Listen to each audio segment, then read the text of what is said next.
The 2022 Winter Olympics are officially in the books, and they were, well, pretty weird to be honest. I'm Tom Shad. Let's recap the biggest storylines of the Beijing Games, starting with, what else? The Kamila Valieva saga. This was without a doubt the story of these games. A 15-year-old Russian figure skating star being suspended for a positive drug test, then being cleared to compete, facing massive scrutiny, and crumbling under the pressure to finish fourth. It's a tragic story all around, and it's not quite done yet. Valieva's case is still being sorted out, and her entourage is still being investigated. For Team USA, perhaps the biggest stories and surprises were in the mountains. Skier Mikaela Shiffrin had an uncharacteristically brutal stretch, not winning a medal in any of her 6 events, and actually not finishing 3 of them. In snowboarding, meanwhile, Chloe Kim got her gold, but the men failed to win an individual medal for the first time ever. Shaun White came close, but placed 4th in his last trip to the Games.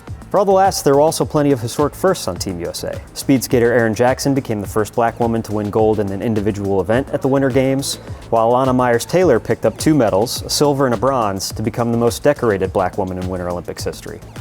Pairs figure skater Timothy LeDuc also made history as the first openly non-binary athlete to compete at the Winter Games. And no Games recap would be complete without talking about COVID-19. These Olympics were even weirder than the Summer Games in Tokyo, if you can believe it.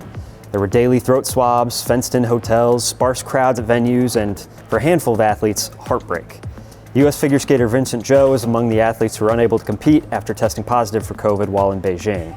And Alana Myers-Taylor wasn't able to serve as one of Team USA's flag bearers at the opening ceremony because she was in isolation. All told, though, these games will probably be remembered as a solid showing for Team USA. The U.S. finished 5th in the medal table with 25 medals, including 8 golds. And now it's on to Milano Cortina in Italy, which will host the next Winter Games, 1,447 days from now.